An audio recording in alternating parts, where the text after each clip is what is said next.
Ciao a tutti, amici del cancro, benvenuti e bentornati. Io sono Ilaria e su questo canale parlerò di tarocchi, metafisica, spiritualità e quant'altro possa essere d'aiuto ad ognuno di noi per il proprio percorso di crescita personale e spirituale. Bene. Mostrami, cancro, tendenze energetiche affettive per la prima metà di marzo 2024. Ok, amici del cancro, abbiamo l'imperatrice. Di solito quando c'è l'imperatrice si parla di espansione, si parla di prosperità, si parla di qualche progetto in gestazione o potrebbe anche far riferimento alla maternità, alla madre, alla maternità in generale, diciamo.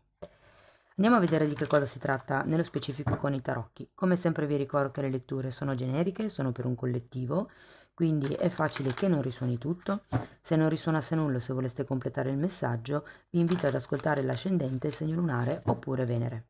Per capire come unire questi oroscopi ho pubblicato una guida, la trovate sotto in descrizione e sempre in descrizione trovate anche il mio indirizzo email nel caso vogliate contattarmi e altri link a video che potrebbero essere utili. Per quello che riguarda queste previsioni sono sugli affetti in generale, quindi possono riguardare la famiglia, gli amici piuttosto che le relazioni di coppia. Io vi dirò qual è il movimento energetico più importante, vi darò comunque degli esempi man mano per aiutarvi ad integrare la lettura alla vostra realtà. Bene, andiamo a vedere. Partiamo con un cavaliere di bastoni.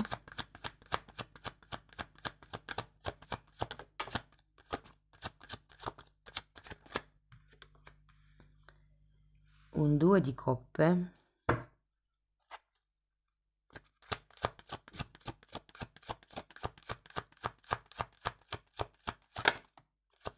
un fante di denari,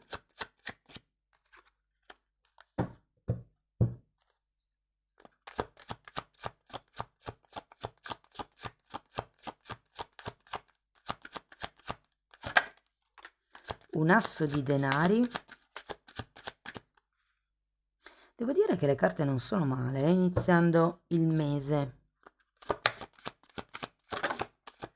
Abbiamo un 6 di coppe. Wow. Sì, ragazzi, si potrebbe proprio parlare di una relazione romantica, per qualcuno. Abbiamo il diavolo.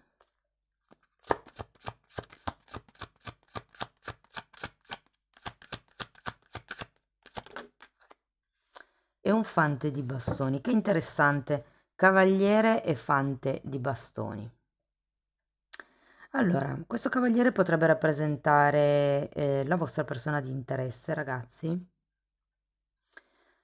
Se vibrasse come una questione familiare, potrebbe anche essere un fratello, uno zio, diciamo un parente parallelo. E poi abbiamo questo bellissimo 2 di coppe. 2 di coppe è una carta di incontri, è una carta di accordi, di compromessi. È anche la carta che per eccellenza rappresenta il fidanzamento. Però vi dico, è come se ci fosse qualche cosa che deve concretizzare, perché con il 2 di coppe si può parlare di un incontro del cuore, ma avendo questo asso di pentacoli qui, credo che ci sia qualche scatto in più che la relazione possa fare. Andiamo a vedere carta per carta. Allora, partiamo dal cavaliere di bastoni. Giudizio.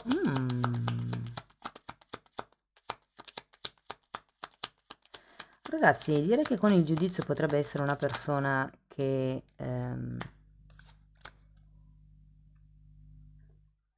c'è anche la torre. Quindi potrebbe essere una persona con cui avete rotto in passato, con cui avete avuto un litigio, con cui avete avuto una discussione. Sta di fatto che potrebbe esserci una notizia da parte di questa persona. Un'altra versione della lettura, diciamo, di questo gruppo di carte potrebbe essere il fatto che certe idee che avevate inerenti a questo cavaliere di bastoni potrebbero essere state cambiate. Quindi in questo caso la torre non è poi così negativa. Se per esempio pensavate che questa persona, non lo so, ipotesi, non fosse interessata a voi, quest'idea casca. Può anche essere visto in questo modo la torre. Andiamo a vedere il 2 di coppe.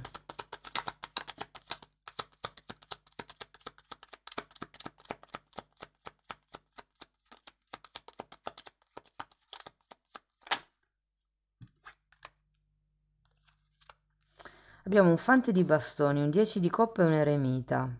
Mm. Sì, come vi dicevo, il 2 di coppe è l'incontro del cuore, ma sembra che manchi qualcosa qui.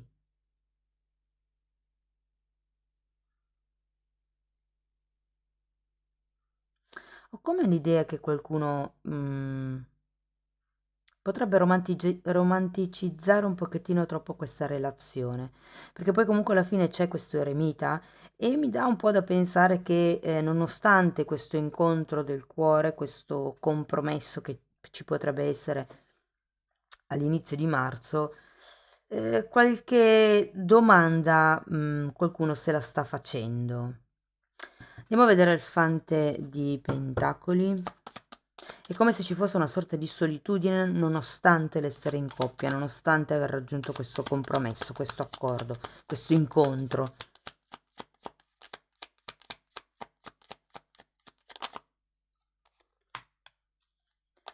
Otto di spade.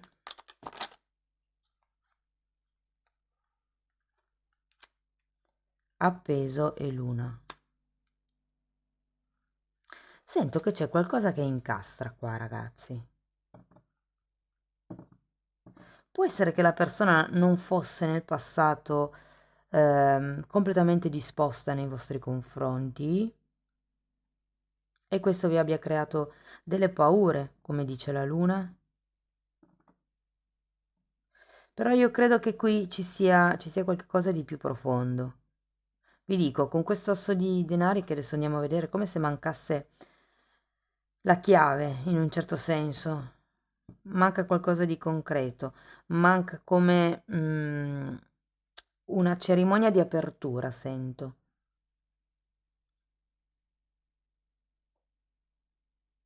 Manca il punto fermo da cui partire. Andiamolo a vedere. Oh, guardate, si sono girate senza neanche mischiare, mi sono cadute, però sapete che io le prendo lo stesso perché per me ha un senso se cascano. Allora abbiamo un carro, un 4 di coppe e un 3 di spade. Io credo che qui non si veda il passo concreto da parte dell'altro. Può essere che ci sia comunicazione, può essere che ci si veda, può essere che si, insomma, trascorra del tempo insieme, però è come se non si mettesse, come vi dicevo prima, quel punto fermo nella relazione. È come se non si riuscisse a stabilire da che parte va la relazione, che cosa vogliamo dalla relazione, che progetti possiamo avere in comune. È come se non si vedesse un futuro perché manca un atto iniziale, come vi spiego? Fatemi sapere come vi risuona l'asso di pentacoli, perché è come se fosse un qualche cosa che radica, no? E qui sento che manca, e manca nel dare come una direzione a questa relazione, a questo compromesso. Andiamo a vedere 6 di coppe. Imperatrice nuovamente.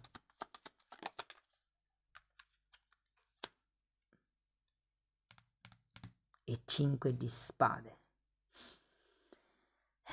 Allora, l'imperatrice ce l'avete già qui, ragazzi? Qui si parla di gestire un progetto. Ho come questa sensazione.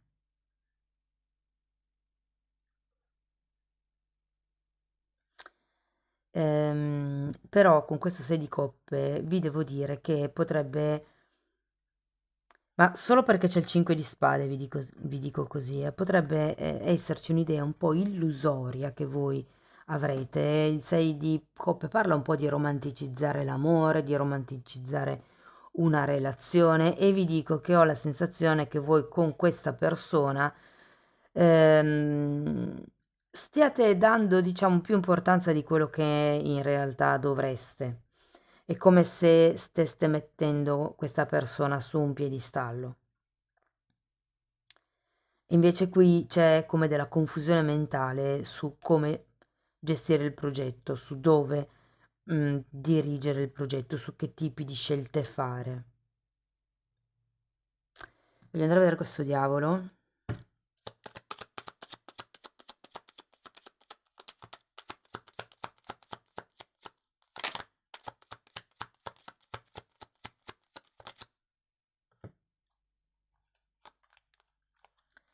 Temperanza e cavaliere di spade. Qui è come se vi dessero il consiglio di portar pazienza.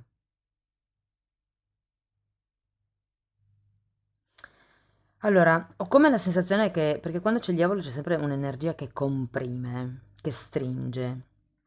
E molte volte, ehm, essendo collegato anche all'ego, l'ego è quello che vuole tutto e subito. E molte volte quando c'è insicurezza, quando c'è paura, si vorrebbero i risultati subito. Questo perché probabilmente qualcuno potrebbe avere questo desiderio di far crescere il progetto, di far crescere la relazione, di vivere l'amore della sua vita, però è come se le acque fossero ancora un pochettino torbide, bisogna ancora pulirle un po'. Mm? Effettivamente qui abbiamo la carta del diavolo con la temperanza e la temperanza parla anche di guarigione, ragazzi, ed è una carta che parla di pazienza, mentre qui il cavaliere di spade è la carta più veloce dello zodiaco, del mazzo. E di conseguenza è una sorta di contrasto quello che vediamo qui, no? È un po' come se vi dicessero riprendete in mano il vostro potere personale, imparate a controllare i vostri impulsi, i vostri istinti. Andiamo a vedere il fante di bastoni perché ce l'avete anche qui.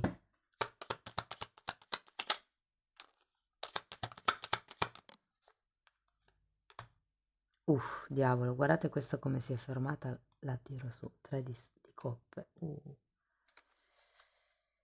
Allora, per qualcuno, ragazzi, si tratta di una relazione che si vorrebbe far crescere con la carta dell'imperatrice, ma che in qualche modo non cresce. Qui le carte vi dicono di portare pazienza, però alla fine del periodo c'è questo diavolo e questo 3 di coppe. C'è aria qui di... mi scoccia dirlo, però potrebbe esserci aria di tradimento. C'è un 3 di coppe, potrebbe essere il classico tradimento, ma potrebbe anche essere semplicemente il tradire la fiducia. Eh? Guardate, mi dispiace sempre dire queste cose, ma a questo punto, vedendo la torre e il diavolo qui, potrebbe essere una persona che torna dal passato e che vi ha già fatto soffrire. Ed è per quello che avete bisogno di un punto fermo. Qui è per quello che avete paura, è per quello che in qualche modo non riuscite ad accettare o a perdonare la persona.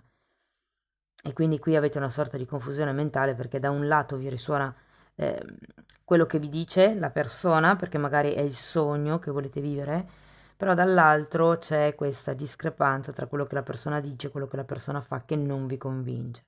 Vi dico, è un consiglio saggio quello di portare pazienza in modo da vedere come si svilupperanno le energie, ragazzi.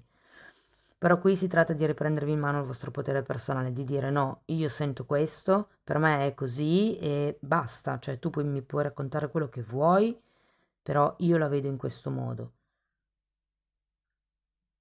Poi dipende sempre, ragazzi, se vi interessa ritornare con questa persona, nel senso che si può sempre ritornare insieme, però l'importante è cambiare le dinamiche di comportamento che prima hanno fatto star male. Andiamo a vedere ancora una carta da parte di questi oracoli e poi una possibile zona d'ombra su cui lavorare o da illuminare. Guardate, qua parla di abbondanza, che è un po' la carta, quello di cui ci parla l'imperatrice.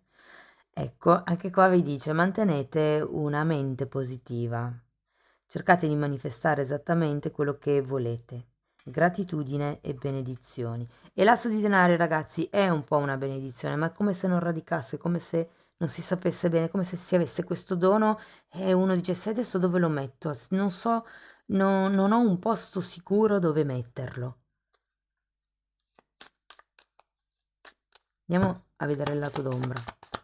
Poi ho ancora un mantra per nutrire l'amor proprio. Blocco.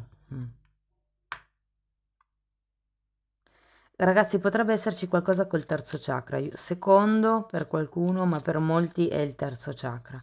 Quindi potrebbe aiutarvi una... per chi non lo sapesse, il terzo chakra è il plesso solare, quindi diciamo che è tra lo sterno e l'ombelico, è lì, nella davanti allo stomaco, davanti. Vabbè. Se volete saperne di più dei chakra, ho pubblicato una playlist che fa una carrellata completa di quelli che sono i chakra, di come funzionano. Però comunque potreste utilizzare un quarzo citrino piuttosto che un occhio di tigre, una tormalina gialla, una giada gialla. Le pietre gialle di per sé, i quarzi gialli di per sé aiutano a riequilibrare il terzo chakra. Bene, andiamo a vedere ancora un oracolo per l'amor proprio, che tra l'altro è quello del terzo chakra. Siamo tutti in tema. Qui l'imperatrice è un numero 3. L'imperatrice in realtà è collegata con il secondo chakra, però ce l'avete 2 volte, io vi ho detto se sia il secondo che il terzo. Armonia, carta numero 16. Vivo in armonia con il mondo intorno a me. E tra l'altro la carta dell'imperatrice è una carta che viene sempre raffigurata seduta in mezzo alla natura perché rappresenta appunto madre natura. Ragazzi, potrebbe essere anche un invito dove è permesso, perché per esempio qui da me sono giorni che piove incessantemente, però se ne avete la possibilità, camminare in un bosco piuttosto che sedersi per terra, sulla terra proprio, fa sì che madre natura, appunto, la terra, dreni tutte queste energie pesanti che vediamo qui, Amici del cancro, questo è quello che avevo per voi, spero che comunque la lettura vi sia stata utile, fatemelo sapere con un like, con un commento, se avete piacere potete iscrivervi o condividere il video e per iniziare un percorso di crescita con me potete scrivermi un'email oppure abbonarvi al canale. Io vi ringrazio di essere stati qui con me, vi mando un abbraccio e ci vediamo nei prossimi video. Ciao ciao!